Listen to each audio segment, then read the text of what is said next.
Okay, కొద్దిసేపు దేవుని మాట మాట్లాడుకుందామా? చిన్న ప్రార్థన. జీవాధిపతి మాతో మాట్లాడండి. ఈ భూమి మీద అత్యంత ప్రాముఖ్యమైన సంగతి ఇప్పుడు మాతో మాట్లాడండి. నేను నీ పిల్లల మనసులో నీ మనసును పెట్టబోతున్నాను.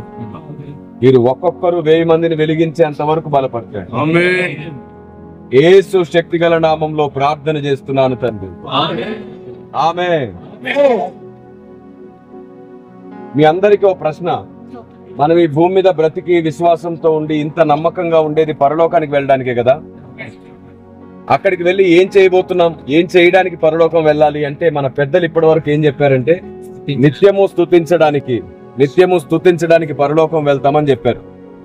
అయితే పరిశుద్ధాత్మదేవుని ఆలోచన ఏమిటంటే మనం నిత్యము స్తుతించడానికి పరలోకం వెళ్తున్నాం అనేది కాదు నిజం. ఒకవేళ అదే నిజమైతే ఇంత జ్ఞానము ఇంత విశ్వాసంతో పని లేదు. దేవుడు చిటికేస్తే మనం అందరం పరలోకంలో ఉంటాం, అక్కడే వెళ్ళి ఆరాధించగలుగుతాం. కానీ దేవునికి ఒక ప్రణాళిక ఉంది, దేవునికి ఒక ఆలోచన ఉంది.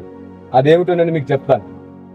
అంతకంటే ముందు ఇంకో విషయం తెలుసుకోవాలి మీరు. ఏమిటంటే పరలోకంలో ఉన్న దేవదూతలు కూడా నాన్ స్టాప్ గా స్తుతి చేయట్లేదు.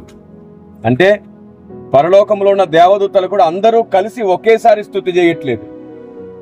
అందరూ కలిసి ఒకేసారి చేయట్లేదంటే వేరువేరుగా దేవుడు వారిని గుంపులుగా చేశాడనమాట. దేవదూతలందరినీ దేవుడు అనేక గుంపులుగా చేశాడు. ఆ కారణం చేత ఒక్కొక్క గుంపుకి ఒక్కొక్క దినాన్ని నిర్ణయించాడు. ఆ దినం తటస్థించినప్పుడు మాత్రమే ఆ గుంపు దేవుని సన్నిధికి వచ్చి ఆరాధన చేస్తూ ఉంటారు. మిగతా గుంపులన్నీ కూడా దేవుడిచ్చిన పని బాధ్యతలు నిర్వర్తిస్తూ ఉంటారు. కాబట్టి దేవదూతలు అందరూ కలిసి ఒకేసారి నాన్ స్టాప్ గా అక్కడ స్తుతి చేయట్లేదు. అందరూ కలిసి ఒకేసారి చేయట్లేదంటే దేవదూతలు స్తుతి చేయట్లేదని అర్థం కాదు. వారిని దేవుడు అనేక గుంపులుగా చేశాడు. మనం క్రిస్మస్ టైంలో ఒక మాట అంటాం కదా, పరలోక సైన్య సమూహాలు అంటాం, బహువచనం. సమూహము కాదు, సమూహాలు. చాలా సమూహాలు ఉన్నాయి. మీరే చెప్పండి, ఆయన సైన్యములకు అధిపతియా, సైన్యానికి అధిపతియా? చాలా సైన్యాలు ఉన్నాయి. ఈ కారణం చేత దేవుడు నిర్ణయించిన దినానికి వారు వచ్చి ఆరాధన చేసి స్తుతి చేస్తూ ఉంటారు. మిగతా గుంపులు మాత్రం దేవుడిచ్చిన పని బాధ్యత నిర్వర్తిస్తూ ఉంటారు. ఎగ్జాంపుల్ ఒకటి చెప్తాను. 191వ కీర్తన 11వ వచనంలో, 91వ కీర్తన 11వ వచనంలో ఇలా రాయబడి ఉంటుంది: దేవుడని యెహోవా మీ మార్గములలో మిమ్మల్ని కాపాడుటకు ఆయన తన దూతలకు ఆజ్ఞాపించాడు. ఇప్పుడు ఇక్కడ కూడా దేవదూతలు ఉండే ఉంటారుగా. వారిని అడిగామనుకోండి, ఏమిటండి మీరు ఇక్కడ ఉన్నారు, నిత్యము స్తుతి ఆపేశారా అని అడిగితే వారు మనల్ని చూసి నవ్వుతారు. ఇంకా సండే స్కూల్ మానేసేయండి రా బాబు, నా గూర్చి, దేవుని గూర్చి, పరలోకమును గూర్చి నాకు జ్ఞానం నేర్చుకుంటే మళ్ళీ వాళ్ళు మనకు నేర్పిస్తారు కూడా. కాబట్టి పరలోక రాజ్యంలో స్తుతి ఆగట్లేదు, స్తుతి జరుగుతుంది. మీకు గొలుసు ప్రార్థన తెలుసా? Chain prayer. మనుషులు మారుతూ ఉంటారు కానీ ప్రార్థన ఆగదు. అలాగా దేవదూతల గుంపులు మారుతున్నాయి కానీ స్తుతి ఆగట్లేదు. కాబట్టి దేవదూతలు కూడా కేవలం స్తుతి చేయట్లేదు, దేవుడిచ్చిన పనులు బాధ్యతలు నిర్వర్తిస్తున్నారు. అదే నిజమైతే మనల్ని కూడా దేవుడు ఖాళీగా ఉంచట్లేదు. పరలోకంలో మనకు కూడా దేవుడు బాధ్యత ఇవ్వబోతున్నాడు. ఎలాంటి బాధ్యతలో తెలుసా? దేవుడు మాత్రమే చేయగలిగే పనులు మనకి ఇవ్వబోతున్నాడు. దేవదూతలు చేసే పనులు కాదు, సాక్షాత్తు దేవుడు చేయగలిగే పనులు మనకి ఇవ్వబోతున్నాడు. అందులో మీకు 1-2 బైబిల్లోంచి చూపిస్తాను. మొట్టమొదటిది కొరింథీ పత్రిక 1వ పత్రిక 6వ అధ్యాయం 3వ వచనం ప్రకారం మనము దేవదూతలకు తీర్పు తీర్చబోతున్నాం. దేవదూతలకు ఎవరు తీర్పు తీరుస్తారు? వాస్తవానికి దేవుడు. కానీ అదే పని మనకి ఇవ్వబోతున్నాడు. మనం వారికి తీర్పు తీర్చబోతున్నాం. ఇక్కడ ఒక విషయం గమనించాలి. తీర్పు ఎవరికి తీరుస్తామంటే తప్పు చేసిన వాళ్ళకి. మరి దేవదూతలకు తీర్పు తీర్చబోతున్నామంటే వాళ్ళు అక్కడ ఏం చేస్తున్నారు? ఏదో ఒక విషయంలో వారు దేవుని పనిలో పొరపాట్లు చేస్తున్నారు, వారిలో వివాదాలు ఉన్నాయి. అందుకే ఆయన దేవదూతలను నమ్ముట లేదు అని బైబిల్ సెలవిస్తుంది. వారికి మనం తీర్పు తీర్చబోతున్నాం, మొదటిది. రెండవది, దేవదూతలకు మనం పరలోకానికి వెళ్ళిన తర్వాత బోధ చేయబోతున్నాం. వాళ్ళు మన దగ్గర దేవుని జ్ఞానం నేర్చుకోబోతున్నారు. ఈ మాట ఎఫెసీ పత్రిక 3వ అధ్యాయము 8-10 వచనాల్లో ఉంటుంది. ఎఫెసీ పత్రిక 3వ అధ్యాయము 8-10 వచనాలు. ఆ ప్రకారంగా దేవుని యొక్క నానా విధమైన జ్ఞానాన్ని మనం అక్కడ బోధ చేయబోతున్నాం. ఇప్పుడు నా ప్రశ్న, ఈ రోజే ఒకవేళ మన ప్రాణం పోతే మనం దేవదూతలకు చెప్పడానికి మన దగ్గర ఏమైనా ఉందా? అక్కడికి వెళ్ళి జక్కయ్య గురించి మీకు తెలుసా అన్నారనుకోండి, వాళ్ళు పక్క నవ్వుతారు. అబ్రహామును గూర్చి, ఇస్సాకును గూర్చి, యాకోబును గూర్చి తెలుసా అంటే పెద్దగా నవ్వుతారు. ఏమంటారో తెలుసా? ఎరా బాబు, ఇంత విశ్వాసాన్ని, పరిశుద్ధతను, నీతిని కాపాడుకొని ఇక్కడికి వచ్చి మళ్ళీ సండే స్కూల్ స్టార్ట్ చేశారేమిట్రా, మళ్ళీ మాకు సండే స్కూల్ కథలే చెప్పడానికి వచ్చారా అని అంటారు. మరి ఏం చెప్పాలి దేవదూతలకి? బైబిల్ ఇలా సెలవిస్తుంది, దేవుని యొక్క నానావిధ జ్ఞానం. అంటే వారికి దేవుని గురించి పూర్తిగా తెలియదు.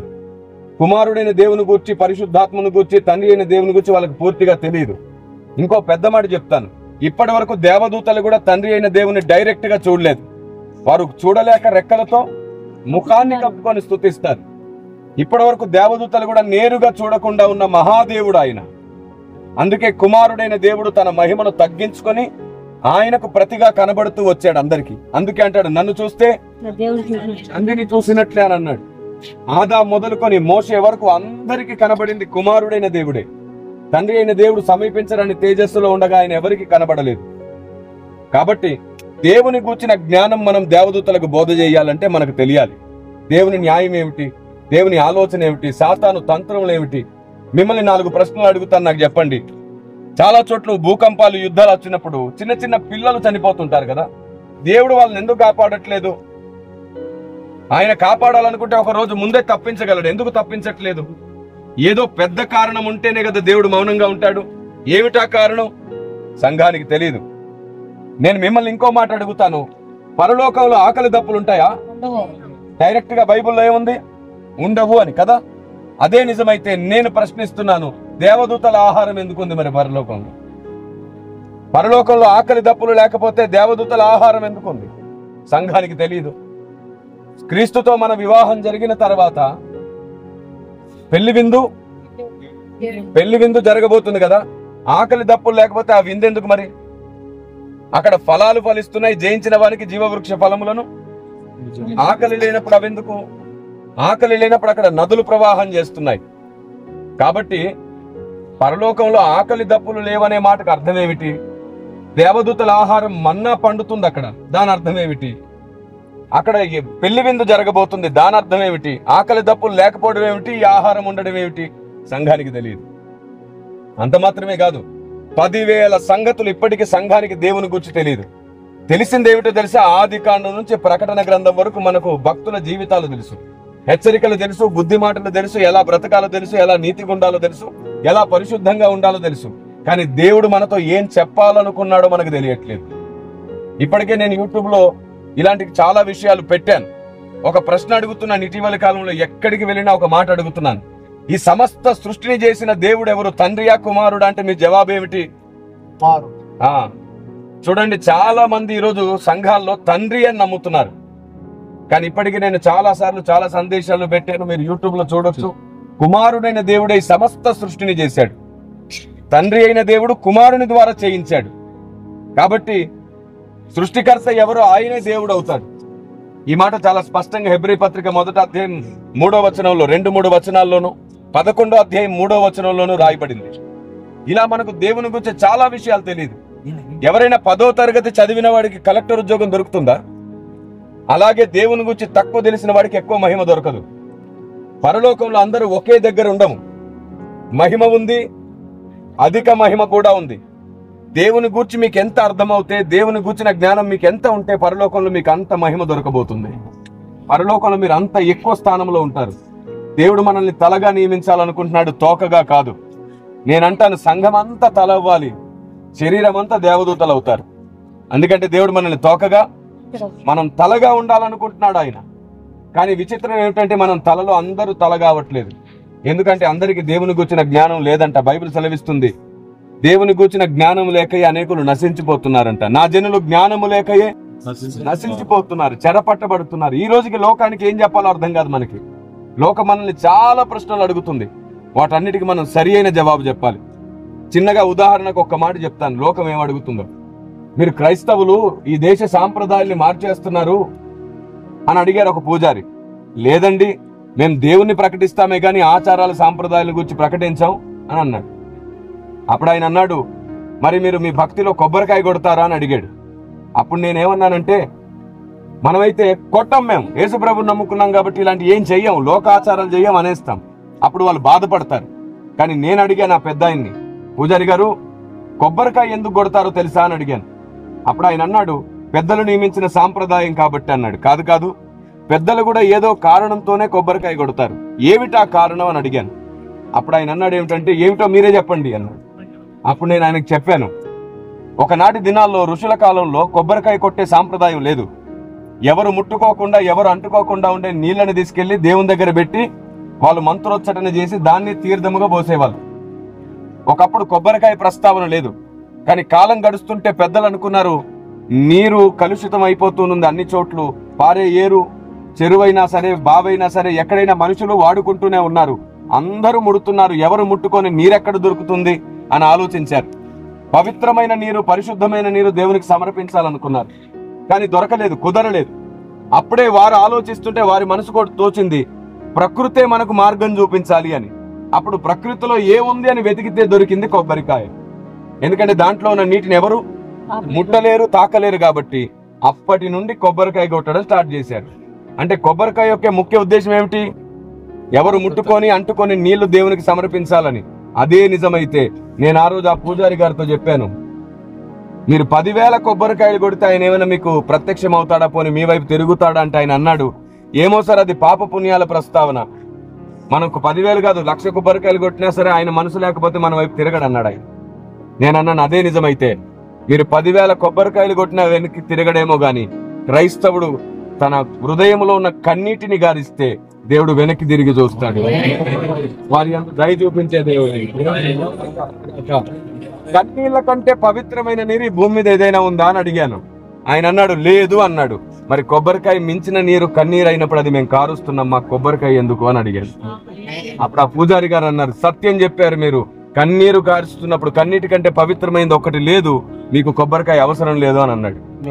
అందుకే మనం ఏం చేస్తున్నాం, కొబ్బరికాయని పచ్చడి చేసుకొని తింటున్నాం ఆరోగ్యం కోసం. సో దేవుడు కొబ్బరికాయలు కోరట్లేదు, పరిశుద్ధమైన నీరు కన్నీరు.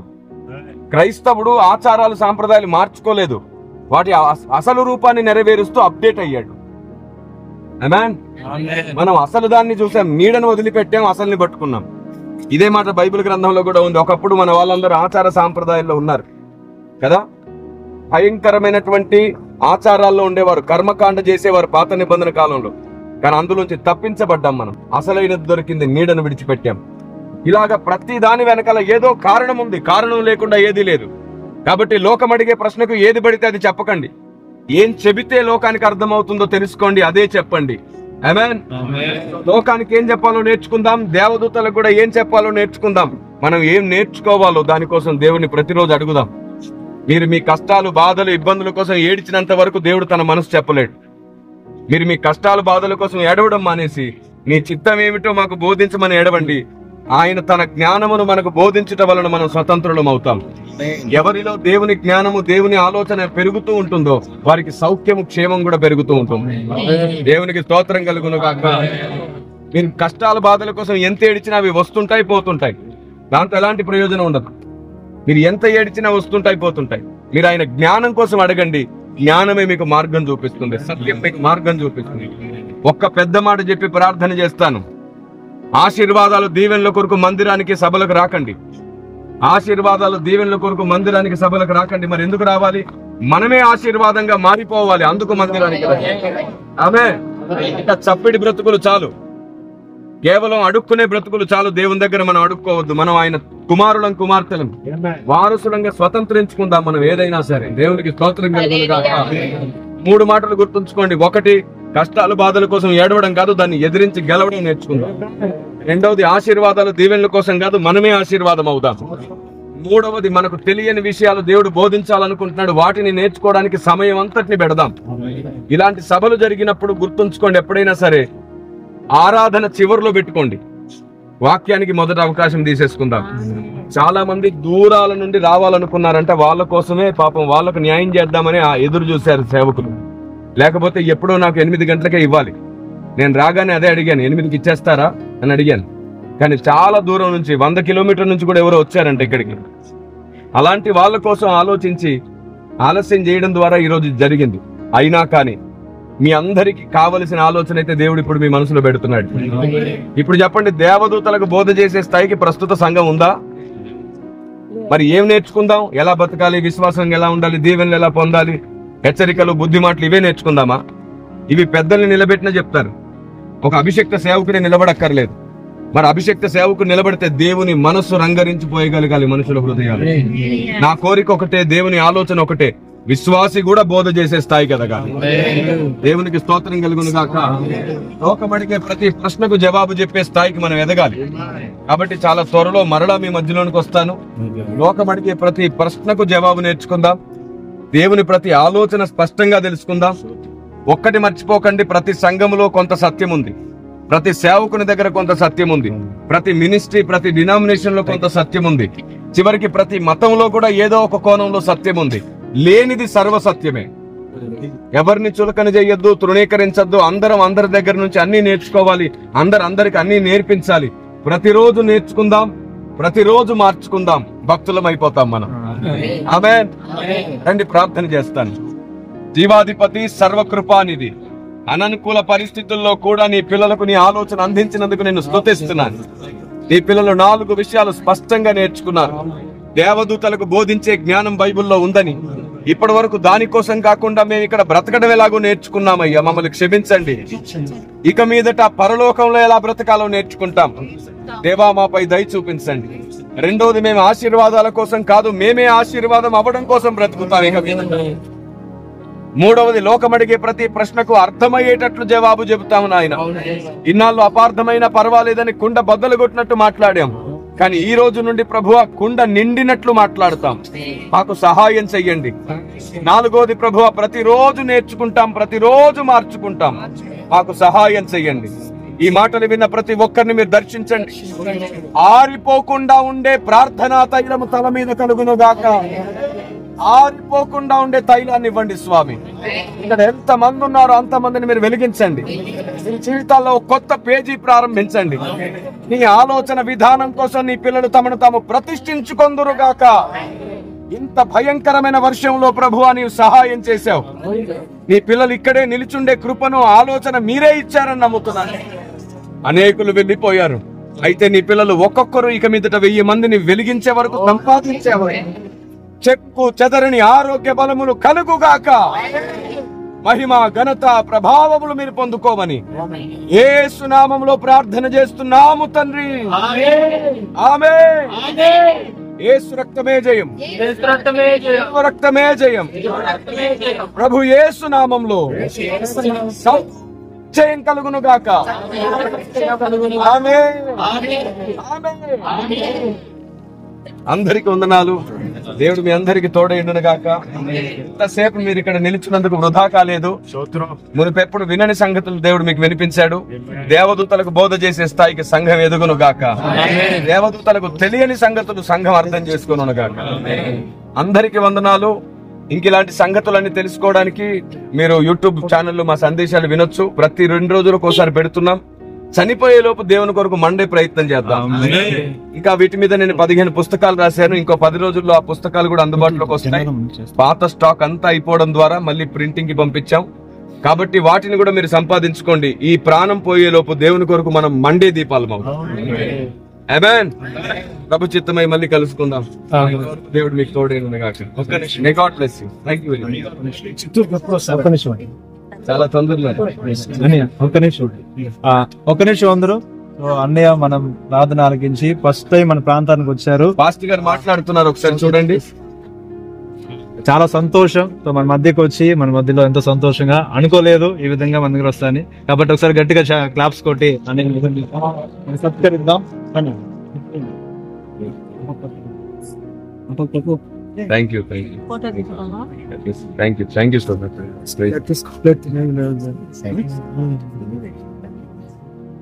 Thank you, brother.